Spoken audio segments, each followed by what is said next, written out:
Welcome to the Business of Family, the podcast where we explore the stories, challenges, and opportunities of family businesses. I'm your host, Tammy Buss, and I'm a family business survivor, and I'm also a family business advisor. In this show, we'll be talking with family business leaders and experts to bring you insights and inspiration so you too can survive your family business journey. Whether you're a founder, a successor, a professional, or just curious about family business, this podcast is for you. So today's guest is back again. We have Steve Beauchesne. So Steve is the CEO of Family Enterprise Canada, but he's actually is our guest today as the founder and CEO of Beau's Brewery. And I thought it was great to invite Steve back and have him tell us a little bit about the history and the story of Beau's Brewery. And just as an FYI, Lug Tread is one of our top beers in our house, Steve. So I thought you might be pleased about that. Anyway, so I'm not going to give you much of an introduction. I want you to just sort of tell me, Steve, how the Beau's Breweries came about. I know you started this with your dad, and tell me a little bit about the history. Sure. So I guess I'll start right from the very beginning. My father had been running a leather finishing business, so not kind of the icky parts, but the kind of the nicer parts of the leather textile industry for many years. And he was kind of in a niche business and basically found himself in a position where to stay viable, he'd either have to move the business overseas because that's where kind of all the manufacturing was being done. Or he would basically have to shut down that business. And he decided he didn't want to kind of relocate and start over somewhere else. So he made the decision to shut that business down. At that time, I was working for the Ontario government during the day and playing in a punk rock band at night. And he came and visited me and told me he was shutting his business down and would I, help brainstorm some ideas he'd been thinking about as to what he could do next. And so I said, sure. And we sat down with a pint of beer, coincidentally, and kind of worked through some of the ideas he had. And kind of the third or fourth one in, he said, well, Steve, you're always, coming home with interesting beer and you're really into this craft beer thing. What would you think if I opened a brewery in Van Cleek Hill? And I said, well, Dad, if you're serious, and not only do I think it's a great idea, but if you want, I'll, quit my job, sell my house, and I'll move home to start a brewery with you. And so we spent the rest of the day just dreaming up this brewery we were going to start. And the next day we sobered up. It still seemed like a good idea. And we just started working on it. So took us, I would say, 8 months to a year to write the business plan, get some seed funding put together. And so it was July 2006 was the first batch of beer that we sold at Beau's. Now, when we first started off, we didn't have enough money to buy all of the equipment, so we were able to purchase just a few fermenters and actually installed them at another brewery. And our first few batches, we actually were making beer there, and so we'd have to travel there back and forth to brew, and then by about December of 2006, we finally had, convinced enough people to lend us some money, and we were able to actually move production fully into Van Cleek Hill. The first few years were kind of wild and crazy, as kind of most entrepreneurs would expect. We started off as small as you possibly can start a brewery, and we just, every week we'd go out and try to get one new customer to sell our beer for us. And we basically just kept growing one customer a week. and that literally kept us going for years and years, where that would just became the Mm, model. Was, one customer a week was kind of our model for growth. And yeah, I guess that first year, there used to be a really important show in Ottawa called the Wine and Food Show. There wasn't mm, back. You got to remember, back in those days, in Ontario in particular, craft beer was not very prevalent. So no. there wasn't a beer show. There was the Wine and Food Show, which had a few breweries attend, and we signed up for the booth. And this is kind of how naive we were at the time. We paid for the booth, and we were getting ready for the show a couple of weeks before, and you know we got an email saying, what are we bringing to the show? And we were kind of like, what do you mean we got to bring stuff to the show? And they're like, no, we don't provide you with anything. You just have, 10 by A 10 square, yeah, a table 10 and a feet little here. square spot. And so we kind of scrambled. We didn't have any money to like have a display, but we ended up going to a local farm and getting a bunch of hay bales and some barn board, and we made a bar top out of barn board, and built these hay bale stacks around it.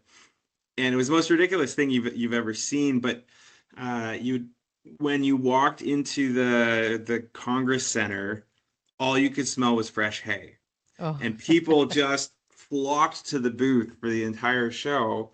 so that was And a bad marketing idea went really well. well, yeah, we No kind of plan, I made should a say.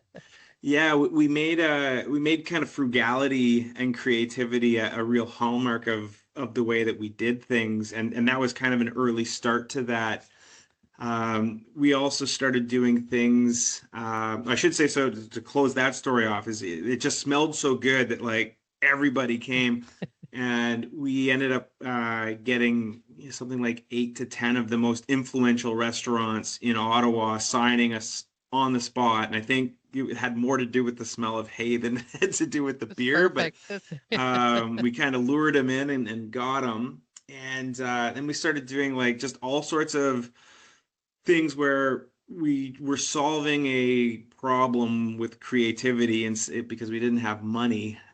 So we do Laverne and Shirley parties. We didn't have a bottling line. We had, like one of those little hand bottlers, and so we couldn't keep up with the sales of that. And so as we'd be filling bottles, we'd get volunteers to all come in, and they'd help package it. And my my two daughters, who were like 4 and 6 at the time, would kind of manage people, be like, you're not going fast enough, and that kind of thing. And at the end of packaging beer for us for free for the day, I'd take them all to my house and have spaghetti supper. And oh, that was kind of that was our marketing for us, because those people, fell in love with our beer and our brand through those experiences. Anyways, little by little, we got traction. We got, a little bit of money in our pocket. And more than anything, I think we built up confidence, and then we were able to translate that into growth. And we just, to us, it always felt like it was just kind of a steady pace of growth. But kind of when you look back at it over, several years, we went from, in beer, we always measure in hectoliters, which is weird. So 300 hectoliters is like 30,000 liters of beer.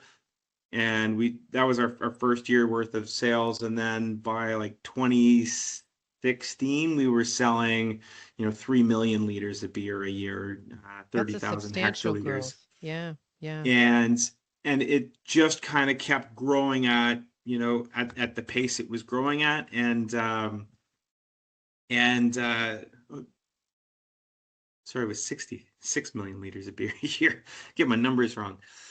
But yeah, so kind of we basically were in a small town, 1,800 people, 2,000 cows, and us. And we were able to, because we were right on the Quebec border, we were one of the first craft breweries to really crack into the Quebec market. We did quite well in Ontario. We started doing a fair bit of sales in New York State as well. um, before the market kind of got really oversaturated. And we just kept growing and growing and growing till kind of 2017. It seemed like everybody stopped growing. And then we kind of, we went from, the 40 to 80% growth to kind of, fighting for that 2 to 3%. So that was a, kind of a big change for us. And then COVID hit, and then, that knocked our business down into about half of what it was before. So that was a pretty challenging time. And then in 2022, we ended up selling the brewery to Steam Whistle. So it was important to us to keep the brewery independent and Canadian. So we found a brewery that we really liked in the Toronto area that we felt would do a good job of representing what we'd worked for and what we were trying to achieve. And so sold the brewery in 2022, and then stayed on for a year to kind of go through the transition process with them. And now I'm still on the board of directors. So it's taking the brewery from kind of teeny tiny to, not massive, but kind of a decent size for a Canadian brewery, and then getting to go through the full cycle of, startup financing to then sales, kind of given me a pretty good understanding of some of the parts that, I really just don't think you get to learn until you've done it. No, Um, that's true. so yeah, so that's kind of the story in a nutshell. I skipped over probably like 16 years of great stories because Well, I'm going I to thought dig into some of those 16 years because mm-hmm, I noticed that one of the things you skipped over, and I think this is interesting, is the evolution from being a startup for you and your dad to having a employee participation of ownership to then that ultimate decision to sell as opposed to staying within the family. So can mm-hmm. you sort of guide us on how the employee sale started, or what was the sort of thought behind that? Because I know that that's a very popular topic right now, is Mm-hmm. ESOPs, or employee sales, selling the company to employees, and get lots of questions on that. So maybe you can give us a couple of your, the reasons why, and maybe why not. Sure. So when we looked at this, there was a few breweries in the States that kind of always acted as mentors to me. New Belgium and Left Hand Brewing would be kind of the two big ones, but there's probably 6 or 8 different employee owned or breweries with employee ownership plans, and all of those breweries kind of to me seemed like the pinnacles of employee engagement and responsible ownership and all the things that I aspired to. And my feeling at the time was, you know, I'd had this, runaway success with Beau's, with all this growth, and we always talked to our employees about how, we want them to feel like their family. But the reality is, some family members who were actually family members actually had ownership, and then other people who we said we want you to feel like, family, they weren't actually being treated the same way. So we did decide to open up the employee ownership program. Um, I I struggle with kind of how to kind of relate this now, because while I don't want to discourage other companies from looking at that model, it really did not work well for us as a brewery.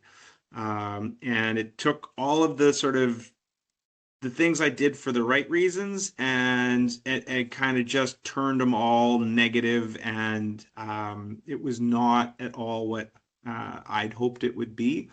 I think some of that is due to execution. Some of the ways that we tried to run the plan were not great, and then some of it's just this reality of um,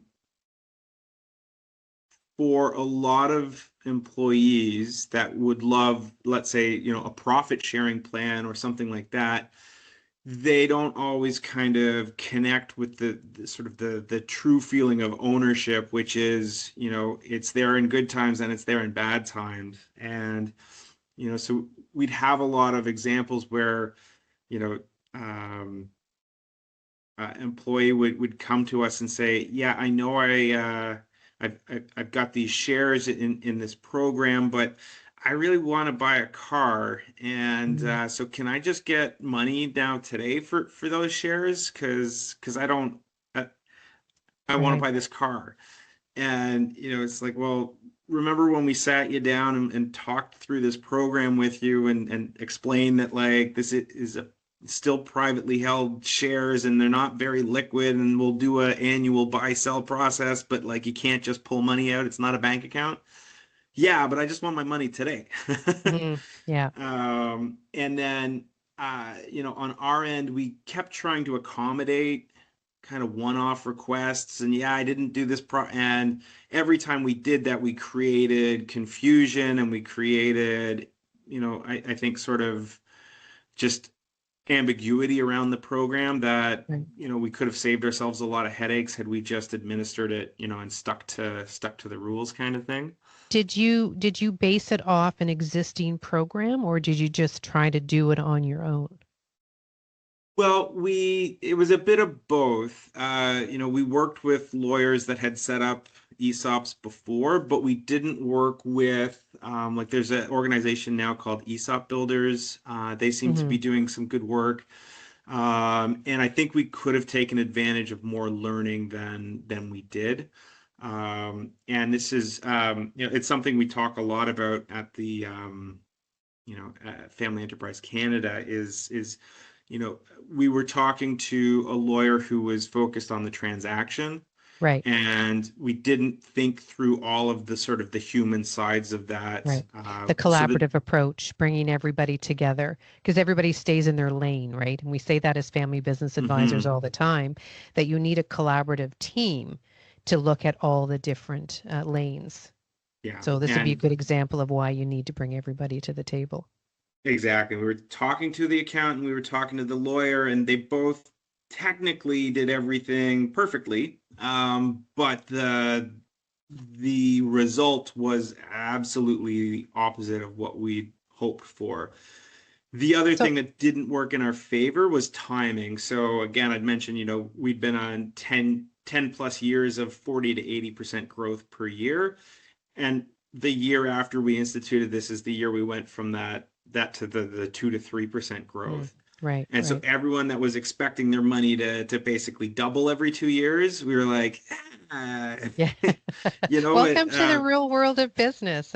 yeah, like from everything we thought that would happen, we all expected one set of results, and now just the reality is the market's different. It's gotten mature, and this is what it is, and that obviously disappointed a lot of these folks that were like, yeah, I want to see all this growth that everybody else has been seeing, and so the timing really kind of didn't do us any favors. So. Um, and I've talked to other organizations that have ESOPs, and that is something that when you're building an ESOP is really really hard to kind of think about if you're setting one up in an organization that's just gone through growth and hasn't had to weather kind of any downturns in the cycle. Kind of understanding your employees' motivation and incentive in an ESOP program when your company's either flat or declining Mm, isn't good. no, And that can actually drive a lot of disengagement and a lot of downsides. So that is the thing, if you're setting up an ESOP, to really consider is, will my employees who are now owners understand, the down cycles and the fact that, that their own mm, the value of what they own in shares is worth less today than it was a year ago. And Yeah. And that's okay because we're going to get out of this and we believe in the plan. But it's hard as I think, an employee to think in those kind of long-term Right. business The cycles. entrepreneurial thought of going up and down, right? Yeah. So you and your dad had started this, but you have siblings. So, Hmm. ultimately, you had some employee ownership. I'm assuming that you had then some other family members as owners. So, what led to the ultimate sale to Steam Whistle? Because you had a family, like what was the deciding factor to actually not continue to, a next generation? Yeah, great question. So there were kind of three big crises that hit all at the same time, and we weren't prepared for all three. I think we could have managed one, maybe two, but three was too much for us. I My father and I had gone through sort of the succession plan, and he'd moved into not full retirement, but more than half retirement. And so he wasn't in a position where he felt he could come back and really lead the organization. The organization had it hit a financial crisis. Our principal lender decided that 1 year of the pandemic was enough as far as they were concerned, and so they'd generously given us $1 million of extra line of credit at the start of the pandemic. 12 months into the pandemic, when all of the government funding went away, they also took away all their funding. So we were in a position where we had to pay back money that was very difficult for us to find. And then after we given that back, they decided that they still wanted more from us, and kind of were increasingly putting pressure on us to kind of speed up the repayment process.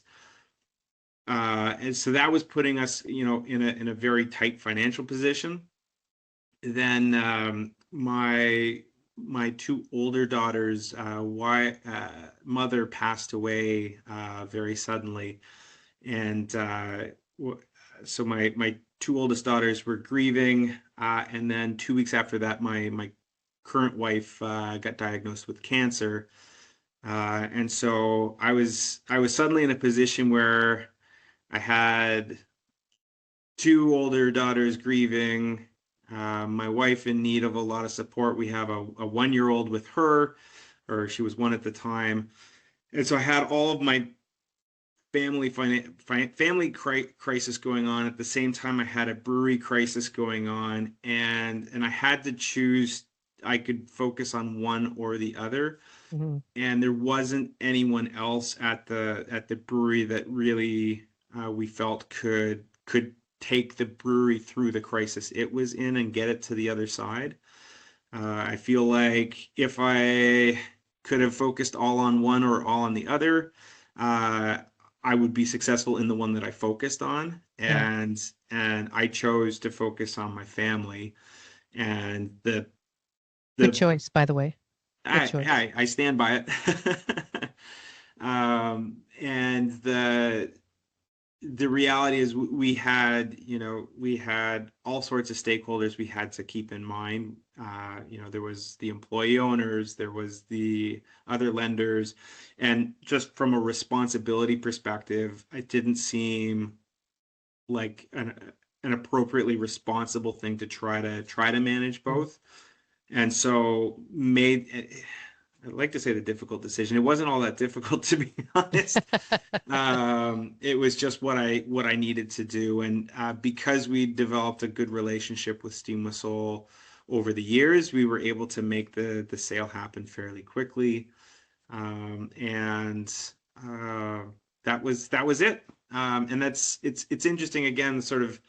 Now that I'm part of Family Enterprise Canada, we're learning about the enterprise model, and now that I'm taking the FEA program, and this again is where I I'm sitting here taking this course, after the fact, and I'm learning about these models and these tools that exist, and you could have, if we'd sat with an FEA, a family enterprise advisor who was aware of the enterprise model 5 years before this had happened, they would have pointed out that we had all of our family wealth tied up in the opco. Yeah. And wouldn't it make sense to, diversify that Diversify. risk and wow, that would have been great advice to have received. And we would have talked about succession planning, not just from my father to myself. And, I felt like I probably had another good 15, 20 years before I had to worry about it. But had we been thinking about succession planning, I think of all the things that Hmm. I'm learning now that I'm taking the FEA course that would have totally changed the narrative, changed Yeah. the what ended up happening. It's giving me a great rear view mirror experience and giving me all that wonderful hindsight. But it really makes the work that I'm doing now seem that much more important. I Yeah. think Well, having seen what can happen. I was going to say, did you have a family and business advisor when you were going through that? But you answered my question without me having to ask it. And then that also led me to, okay, so you sold to Steam Whistle and, end of story for that family business. But it led you to Family Enterprise Canada. And we talk about that we talked about that in your previous podcast. But for those of you who didn't listen to it, did the fact that you had a family business and it experienced this, rapid growth, the employee ownership, the ultimate, disgruntlement, and then off to selling completely, did that lead you to really want to work with FEC, so Family Enterprise Canada? Yeah, in two ways. One is kind of, I guess, we got our introduction to Family Enterprise Canada through the Family of Enterprise of the Year award. So I'd kind of become aware that this organization existed. I didn't really understand at the time sort of the advisor piece of what Family Enterprise Canada did, which is unfortunate. But having gone through the journey that I went through, I know how difficult it is to have a conversation with a sibling where you have to tell them that they're not meeting their performance targets. I Hmm. know how difficult it is, when your mom, who's no longer working in the business, wants to give her thoughts on your decisions in the business and gives them to your siblings who are now working with you in the business. And I know how difficult some of those conversations can be. I know how fraught with risk it is. And I'm quite fortunate. Our family survived the ups, downs, and everything else. But I can tell you the work that we do at Family Enterprise Canada is so important because and this I don't think if you haven't been in a family business, especially one that's, either gone through big growth or big change, you don't necessarily understand how much risk you're taking from a family perspective. Everyone Absolutely. understands business risk and financial risk. Right. It's the relationship risk that families go through when they start a business together that is so underestimated, I Hmm. think. Hmm. And And that's really understanding that three circle model, right? And really yeah, pulling away each circle and understanding the roles and responsibilities of each circle. We spend a lot of time with that. And I just wanted to say when you said, "Oh, I wish I'd have known 5 years ago, what I know today." If I had a dollar for every time someone said to me, "Oh my God, I didn't know you existed. Like I wish I'd have known you were here when we had this conversation or we made these decisions." And so that's what my mission now is to try to keep family businesses within the family is my sort of vision, and my mission is to do it by understanding the complexities of working with your family in business, right? To understand the Hmm. communication issues, because that's so, so important. But I can't believe like we're almost out of time. In fact, we are out of time, but I have to wrap. This is so good. I mean, I could keep talking about this. I love family business stories, but I'd like to end with sort of three pieces of advice that you would give to family businesses in general, considering ESOPs or selling. Like, what is your three top pieces of advice you would hand off? I think the first piece of advice I'd give is that you can use as much as kind of a business has a purpose, your family's purpose can really drive positive results. And this is something we did quite well in the early days of Beau's, where, if things weren't going to plan, I would just kind of pull everyone together and say, look, this is mom and dad's retirement that's at stake here, so we can't let this fail. Like they're risking everything. We gotta deliver, and that had great results. And kind of, if you can rally your family around a family purpose, you'll have excellent buy-in and excellent engagement. So that would be the first piece of advice. The second is that,